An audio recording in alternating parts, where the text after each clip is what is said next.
Ambassador Kethavar walked through the empty halls of the human embassy for the third time that week. His forearms hung loose at his sides as he stared at the bare walls where colorful earth paintings once decorated the corridors. The silence felt wrong.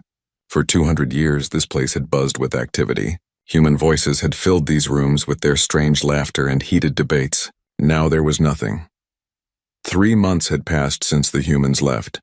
3 months since every human in the galaxy simply vanished without warning. Kethavar stopped at the main office where Ambassador Chen used to work. The desk was clean. The computers were wiped. Only a single piece of paper remained, placed carefully in the center of the empty desk. We thank the Galactic Council for the opportunity to participate in galactic civilization. Humanity formally withdraws from all treaties, agreements, and associations effective immediately. We wish all species prosperity in their future endeavors. That was it. No explanation. No demands. No threats. Just a polite goodbye from an entire species. Kethavar had read the message 100 times, but it still made no sense. Humans didn't do anything quietly. They argued about everything. They questioned every rule. They made noise wherever they went. Ambassador Chen had spent years fighting for human rights in council meetings, often shouting at other delegates when discussions got heated. The idea that humans would just leave without a fight seemed impossible. Yet here he was, standing in an empty embassy that felt like a tomb. The council had reacted exactly as expected when the news broke.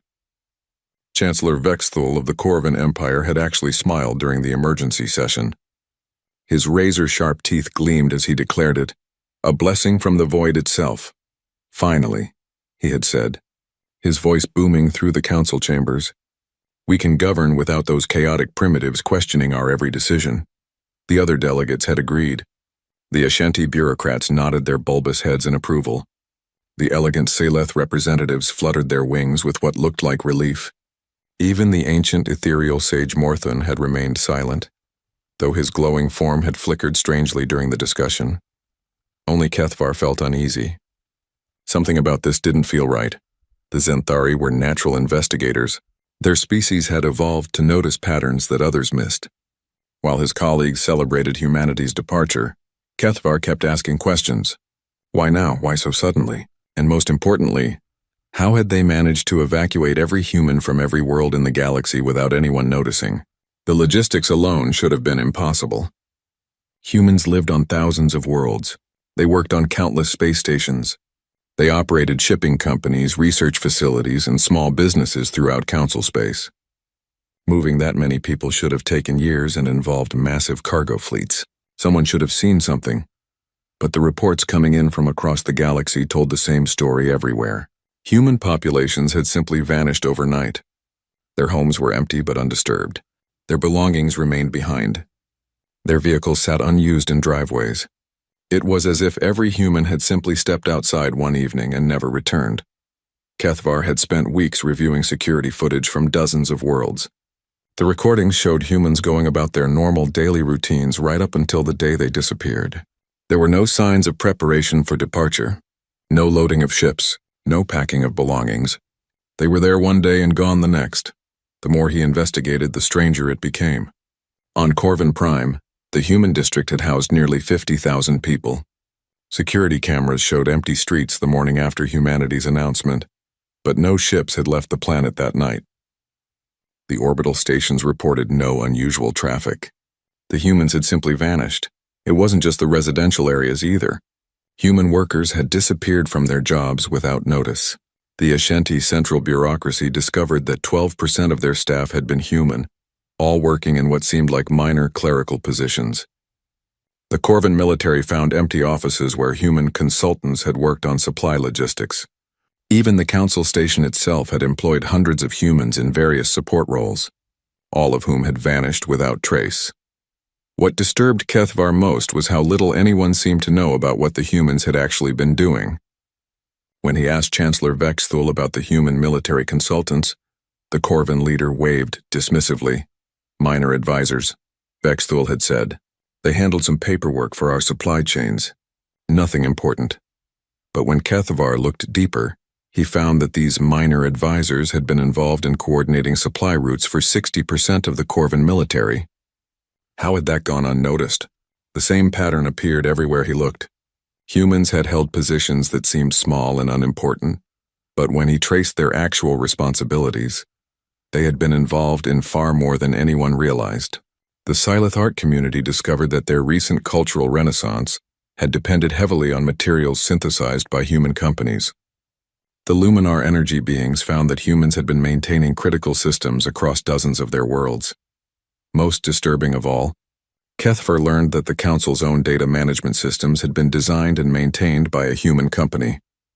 He had never heard of them before, despite working in the Council building for 20 years. As he stood in the empty embassy, HFY tried to imagine Ambassador Chen's face when she made the decision to leave. Had she known this day would come? Had all the humans known? He thought about their last conversation, just a week before the exodus. Chen had seemed tired, more so than usual. She had mentioned something about her people being disappointed but not surprised by the Council's latest trade restrictions on human businesses. At the time, HFY had assumed she was just frustrated with the usual political games. Now he wondered if there had been more to her words. A soft chime from his communicator interrupted his thoughts. It was a message from the Outer Rim territories. Another human colony had gone dark. That made 47 confirmed empty human settlements in the past month. HFY looked around the empty embassy one more time. The humans had built this place to last. The walls were solid, the systems were efficient, and everything was designed with the careful attention to detail that humans seemed to apply to everything they touched. But now it was just an empty shell, like everything else they had left behind. As he walked toward the exit, HFY noticed something he had missed before. There were small marks on the walls where pictures had hung. Neat rectangles of slightly different colored paint that showed where human artwork had once brightened these halls. Even in leaving, the humans had been thorough. They had taken everything that mattered and left everything clean and organized. HFY sealed the embassy doors behind him and walked back toward the council chambers.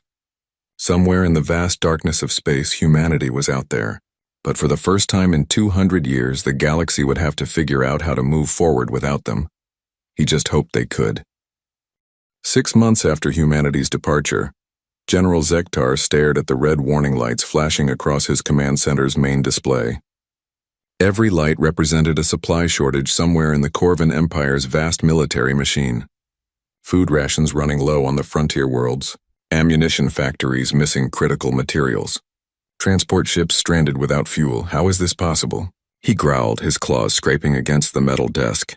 Our supply chains are the most efficient in the galaxy. His aide, a nervous young Corvan named HFY, shifted uncomfortably.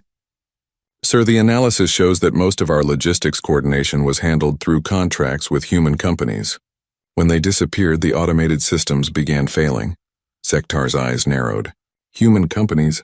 What human companies? HFY pulled up a holographic display showing dozens of corporate names. Terran Logistics Solutions, Human Resource Management Inc., Earth Supply Chain Consultants. They were all small firms that handled what seemed like minor coordination tasks. Minor tasks that apparently kept our entire military supplied, Zektar said bitterly. The same conversation was happening across the galaxy. On the Ashanti homeworld, Minister Vulthet watched his bureaucracy collapse in slow motion. Forms weren't being processed. Communications between departments had stopped. The great administrative machine that had run smoothly for centuries was grinding to a halt. The humans built our data management systems, his technical advisor explained. They also trained most of our IT staff and handled system maintenance. Without them, everything is breaking down. Vulthet had always prided himself on Ashanti efficiency. Their bureaucracy was famous throughout the galaxy for its precision and speed. Now he discovered that this efficiency had depended entirely on human-designed software and human technical support. How many humans worked in our administration? He asked. About 12% of our total workforce, came the reply. But they occupied key positions in every major department. The news from the outer systems grew worse each day. The elegant Silith had discovered that their recent artistic golden age was ending abruptly. The special materials they used for their most beautiful sculptures came from human chemical companies. Without these materials, their art was reverting to primitive forms. Master artist Silandra stood in her studio, staring at a half-finished sculpture that would never be completed. The flowing, color-changing metal that made Silith art so magnificent was a human invention. She had never bothered to learn how it was made. We assumed it was just another trade good, she whispered to her apprentice. We never realized they were the only ones who knew how to create it. But the most shocking discovery came from the Luminar Collective. These beings of pure energy had always considered themselves the most advanced species in the galaxy. They needed no food, no air, no physical comforts. They existed as consciousness inhabiting massive energy networks that spanned entire star systems. Yet even they were not immune to humanity's absence. Prime Luminar. Zephyr flickered with distress as he reviewed the reports. Our power grids are experiencing cascading failures across 17 systems. Critical overloads are occurring every few days. His subordinate, a younger energy being named Velos, pulsed with confusion. But our systems are perfectly designed. They've run without problems for thousands of years. That's what we thought, Zephyr replied. But it seems that humans have been preventing these overloads for the past 2 centuries. They worked as maintenance technicians on our platforms. The revelation was staggering. Humans had somehow understood Luminar energy systems better than the Luminar themselves. They had identified potential problems before they occurred and quietly fixed them. The Luminar had dismissed them as primitive flesh beings who couldn't possibly understand advanced energy mechanics. They had been wrong. Back on the council station, Kethvar continued his investigation into humanity's true role in galactic civilization. What he found disturbed him more each day. The humans hadn't just been participants in galactic society. They had been its hidden foundation. Every major trade route in the galaxy had human shipping companies handling critical links in the supply chain. Every species' most important technological advances in the past 2 centuries showed signs of human involvement. Even the Council's own legislative processes had depended on human legal experts who understood the complex web of interspecies law better than anyone else. It's like they were everywhere and nowhere at the same time. Kethavar explained to Sage Morthun during one of their private meetings. They took jobs that seemed unimportant, but when you look at the bigger picture, they were holding everything together. The ancient ethereal's form flickered thoughtfully. Perhaps that was intentional. What do you mean? The humans were always different from us, Morthun said. They didn't seek glory or recognition. They were content to work behind the scenes, solving problems that others didn't even notice. Kethvar had to agree. In all his years of working with Ambassador Chen, he had never heard her boast about human achievements. She fought hard for human rights, but she rarely mentioned what humans were actually contributing to galactic society. The investigation took a disturbing turn when Kethvar discovered that several species were facing serious problems without human support. The Christek, a silicon-based life form, were experiencing reproductive failures. Their birth rates had been declining for generations, but the problem had been masked by human biochemical supplements that no one had understood were necessary for Christek survival. Dr. Zendar, the Christek's chief medical officer, admitted the truth with obvious shame. We thought the human supplements were just health boosters, expensive but optional. We never realized our species was dependent on them. How long has this been going on? Kethvar asked. Nearly 300 years, Zendar replied. Our natural reproduction began failing after we started living on artificial worlds. The humans identified the problem and created a solution, but they never told us how serious it was. Without the supplements, the Christek faced extinction within a generation. Similar stories emerged from across the galaxy. The Void Runners, mysterious beings who lived in the empty spaces between stars, had been kept stable by human medical treatments. Without them, they were reverting to their original aggressive state, raiding ships and attacking settlements. The proud hegemon collective discovered that their planet-sized cities were suffering power failures because human engineers had been secretly maintaining their infrastructure. The Corvin Empire's automated defense systems were shutting down without human oversight. As reports flooded in, a terrible picture emerged. Humanity hadn't been a junior partner in galactic civilization. They had been its secret guardians, quietly preventing disasters and solving problems that other species either couldn't see or couldn't solve. And now they were gone. Kethvar stood on the observation deck of the council station, looking out at the stars. Somewhere in that vast darkness, humanity was alive and well. They had planned their departure carefully, taking only what was theirs and leaving the rest of the galaxy to stand on its own. The question that haunted him was simple. Could they? Trade routes were collapsing. Infrastructure was failing. Some species were literally dying out. The galactic civilization that had seemed so stable and advanced was revealing itself to be built on foundations that had walked away in the night.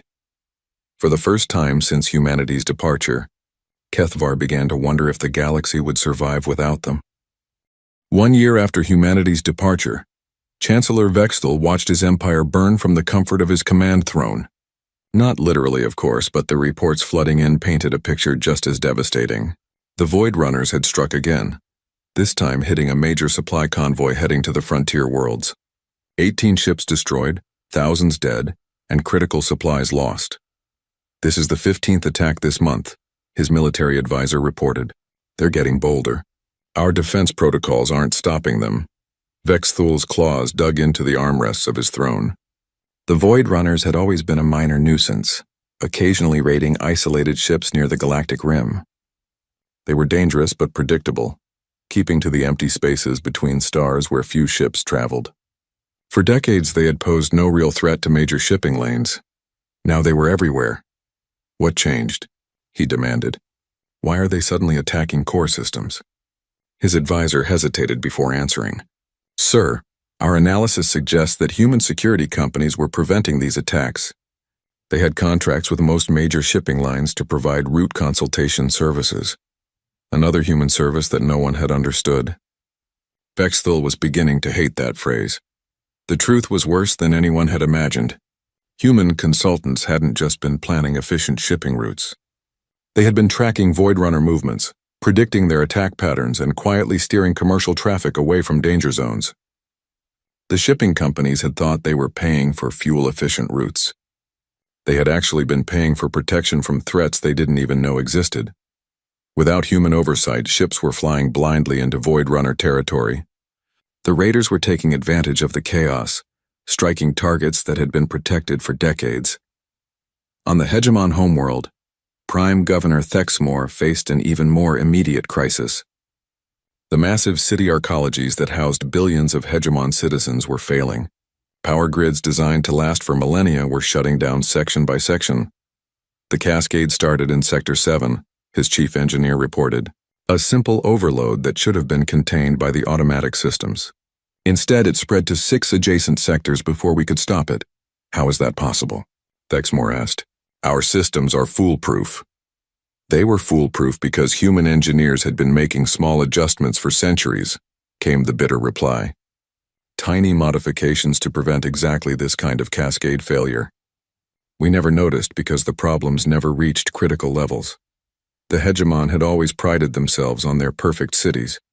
Every system was designed with multiple redundancies and fail-safes. What they hadn't realized was that even perfect systems needed constant small adjustments to handle the unexpected. Humans had been providing those adjustments, fixing problems before they became disasters. Now the disasters were coming fast. Sector 12 went dark the next day. Then Sector 4. Each failure made the remaining systems work harder, creating new stress points that led to more failures. The cascading collapse was accelerating. Across the galaxy, similar scenes played out on thousands of worlds. The Christek birth rate had dropped to 0. The Silith art community had collapsed as their special materials ran out. Even the energy-based Luminar were struggling. As their power networks experienced failures that their ancient knowledge couldn't explain or prevent, Kethvar reviewed the disaster reports from his office in the council station. Every day brought new evidence of humanity's hidden role in galactic civilization. They hadn't just been participants or even partners. They had been the invisible repair crew for an entire galaxy, fixing problems that other species either couldn't see or couldn't solve. We have to find them, he told Sage Morthun during their daily meeting. The galaxy is falling apart without them. The ancient ethereal's form pulsed with what might have been sadness. The Council has authorized search expeditions to 17 human systems. All have returned with the same report. Kethvar knew what came next, but he needed to hear it again. They found nothing. Worse than nothing, Morthun corrected. The human worlds are still there. The buildings are intact. The infrastructure remains functional, but there is no sign that humans ever lived there. It was the most disturbing aspect of humanity's departure. They hadn't just evacuated their populations. They had somehow erased all evidence of their presence. Personal belongings, family photos, cultural artifacts, even graves and cemeteries. Everything was gone. The worlds looked like they had been built by some other species and then abandoned. Captain Rextar of the Corvin Exploration Fleet had described it best after returning from the human colony of New Terra.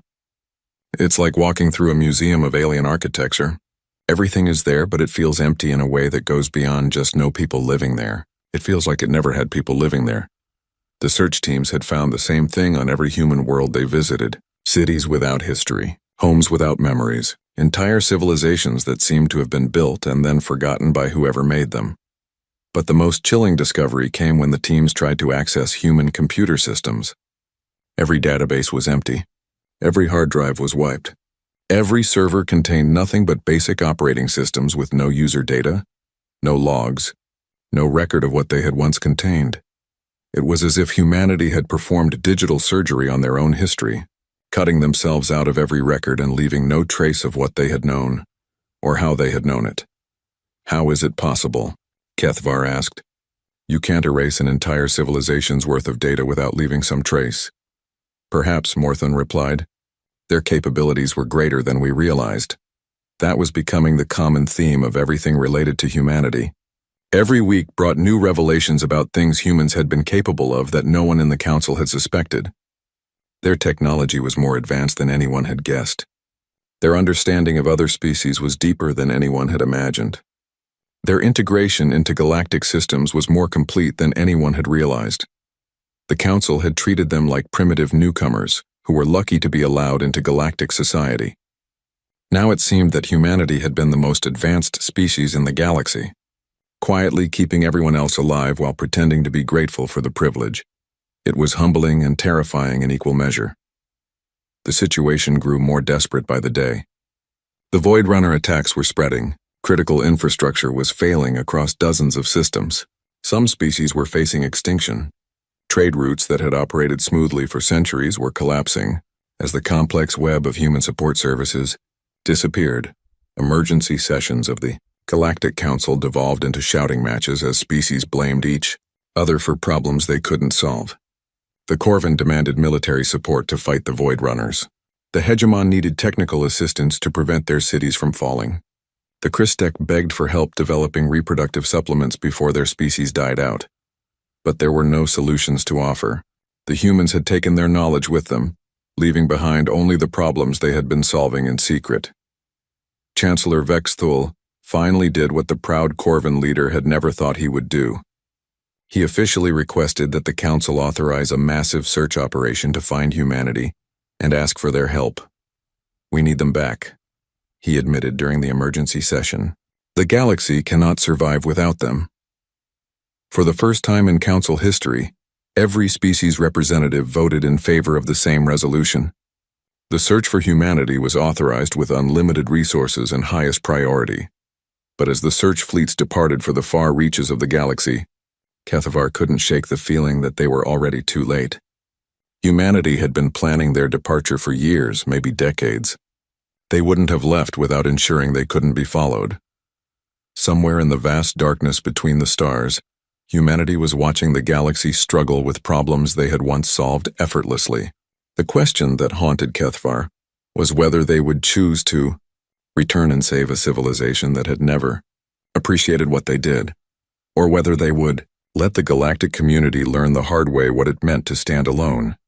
18 months after humanity's departure, Sage Morthon floated in the deepest meditation chambers of the Council Station, his ethereal form connected to data streams that spanned the galaxy. For weeks he had been reaching out with his consciousness, touching every database, every archive, every fragment of information that might reveal the truth about humanity's role in galactic civilization. What he found changed everything. The ancient ethereal emerged from his meditation with knowledge that would shake the very foundations of how every species understood their place in the galaxy. He called for an emergency council session, his usually calm voice carrying an urgency that commanded immediate attention. Honored representatives, Morthon began as the assembled delegates gathered in the great chamber, I have discovered the truth about humanity's departure. But to understand it, you must first understand what we have lost. Ambassador Kethvar leaned forward in his seat. For months he had been investigating humanity's hidden influence, but he sensed that Morthen's findings went far deeper than his own discoveries. Humanity did not leave because they were angry with us, the sage continued. They did not leave because they felt unwelcome or unappreciated. They left because they realized that their presence was preventing the galaxy from growing up. Chancellor Vexthul's claws scraped against his chair. What do you mean, growing up? Morthen's form pulsed with what might have been sadness. For the past 3 centuries, humanity has been the hidden foundation of our civilization. Not just participants, not just contributors, they have been the invisible adults managing a galaxy of children. The chamber erupted in angry protests, but Morthun's next word silenced them. Every species' greatest achievement in the last 200 years has human fingerprints on it. The Corvin's invincible military fleet? It runs on tactical algorithms developed by human strategists. The Ashanti's perfect bureaucracy? It operates on efficiency protocols designed by human systems analysts. The Sileth's cultural renaissance? It depends on materials and techniques invented by human scientists. He paused, letting the implications sink in. Even this council's decision-making processes have been subtly guided by human psychological insights. The translation protocols that allow us to communicate, human-designed. The trade agreements that keep our economy stable, negotiated using human diplomatic techniques. The peace we have enjoyed for generations, maintained by human peacekeepers working behind the scenes to prevent conflicts before they started. Prime Governor Thexamore of the Hegemon stood up, his voice shaking with disbelief. That's impossible. Our civilization is thousands of years old. Humans have only been part of it for a few centuries. Yes, Morthun agreed. And in those few centuries they transformed everything. They didn't conquer us or rule us. They quietly made us better at being ourselves. The sage's form flickered as he accessed deeper data streams. The Corvin were fierce warriors, but their battles were chaotic and wasteful until humans taught them strategic thinking. The Ashanti were organized administrators, but their systems were rigid and inefficient until humans showed them how to adapt. Every species retained their core nature, but humans helped them express it more effectively. Kethvar felt pieces of a vast puzzle clicking into place in his mind. That's why their involvement was so hard to track. They weren't replacing us. They were making us better versions of ourselves. Exactly, Morthun confirmed. And that is why their departure is so devastating. We didn't just lose their direct contributions. We lost the improved versions of ourselves that they had helped us become. The revelation sent shockwaves through the chamber. Species that had prided themselves on their ancient wisdom and advanced capabilities were learning that their recent success had depended on guidance from the youngest members of galactic society. But Morthun wasn't finished. The most disturbing truth is that several species are facing extinction without human intervention.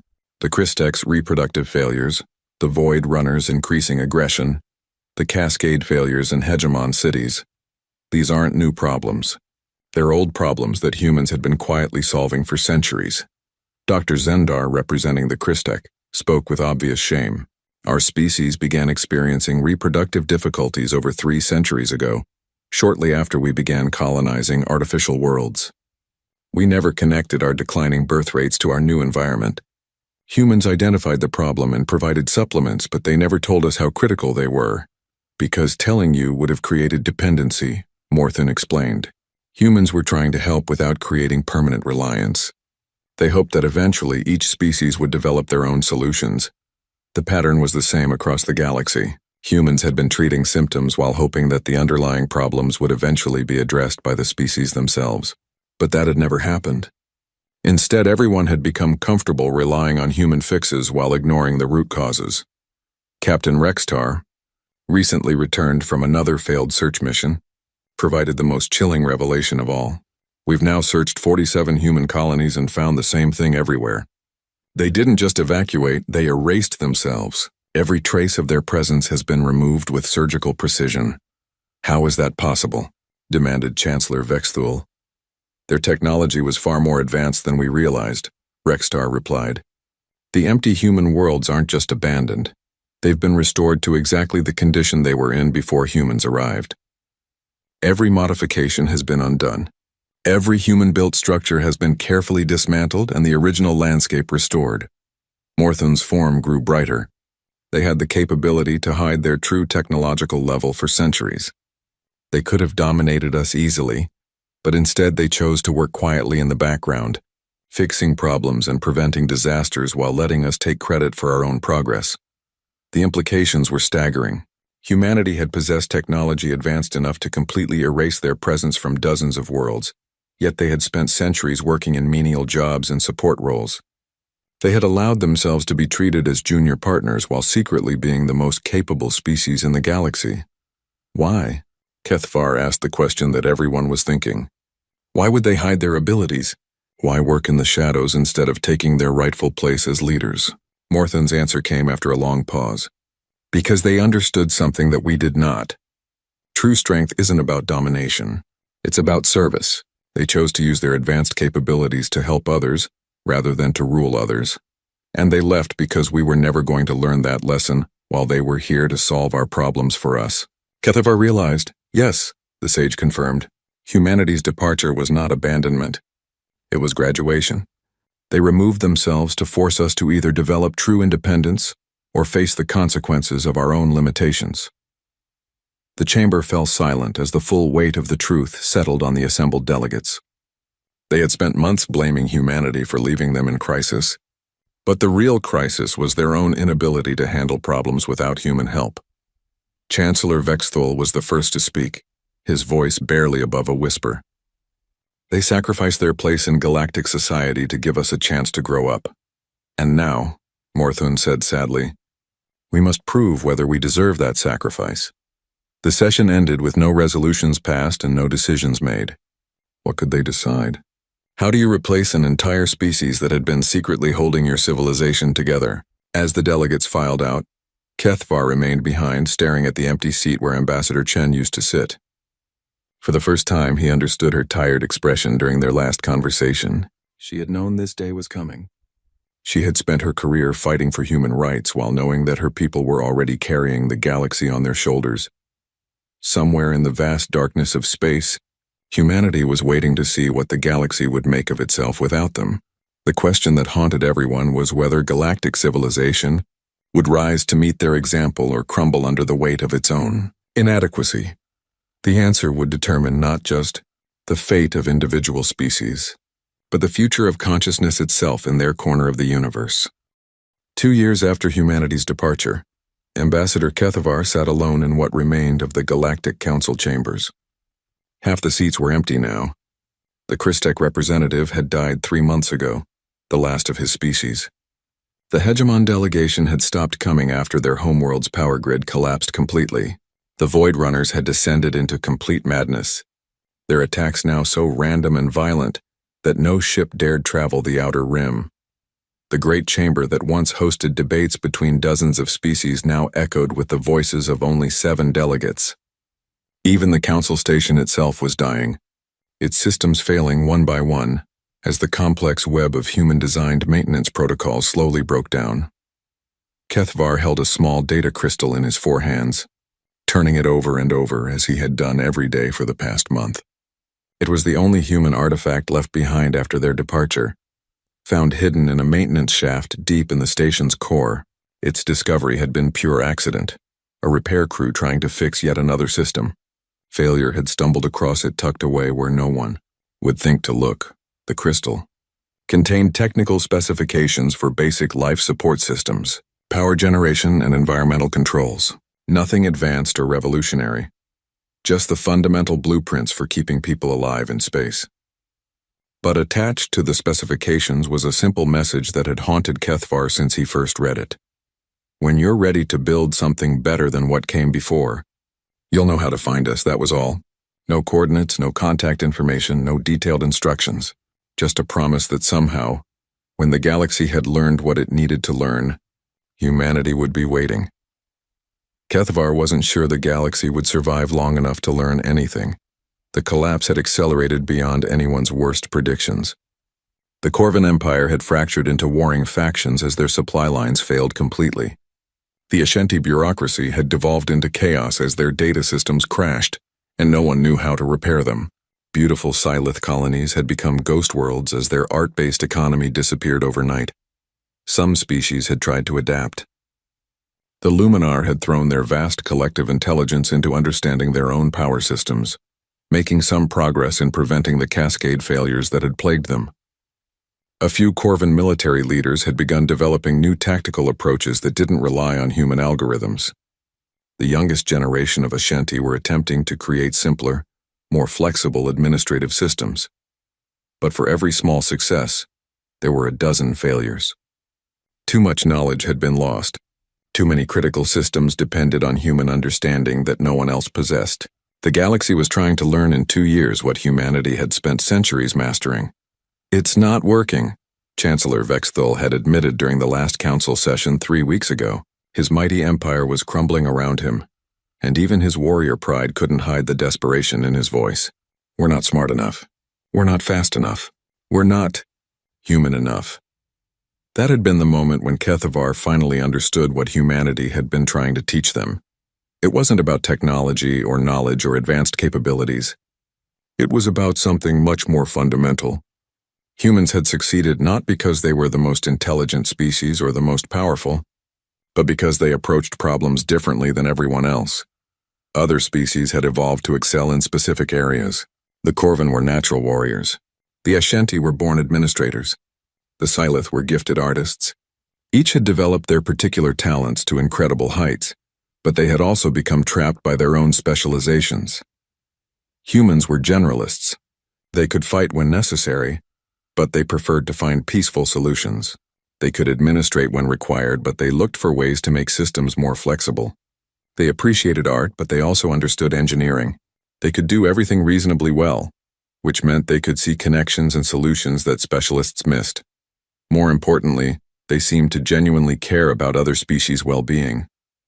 Not just as allies or trading partners, but as fellow conscious beings worthy of help and respect. They had spent centuries quietly solving other species' problems not for profit or power, but because they believed it was the right thing to do. That was the lesson the galaxy was failing to learn. They were still thinking like separate species competing for advantage. They needed to start thinking like a community, working together toward common goals. Kethvar looked around the empty chamber and wondered if there was still time. The few remaining delegates had been meeting informally to discuss possible solutions. Prime Luminar Zephyra had suggested that the energy beings could share their knowledge more freely with other species. Master artist Silandra proposed that the Sylith could focus their aesthetic sense on designing more beautiful and intuitive interfaces for critical systems. Even General Zektar had grudgingly admitted that Corvan military discipline could be applied to civilian infrastructure projects.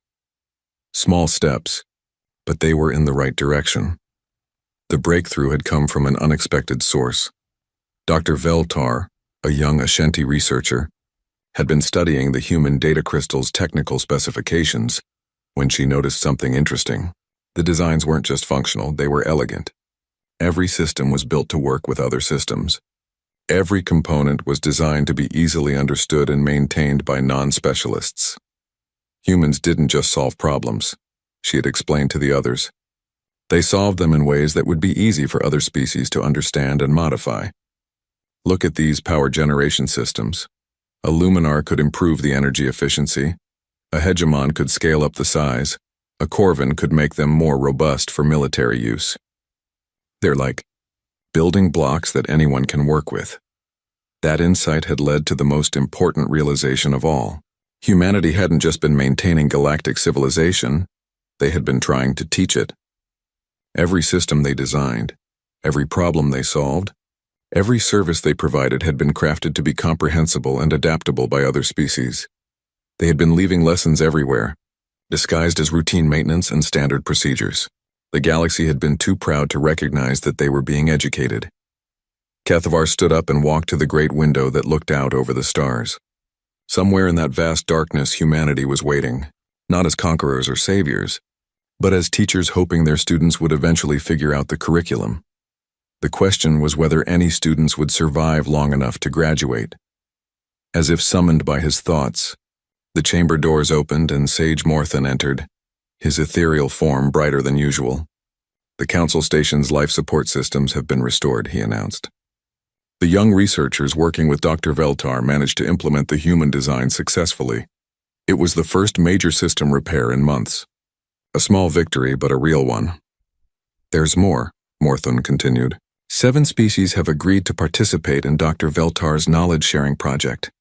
They're calling it the Cooperative Infrastructure Initiative. Kethvar felt something he hadn't experienced in months.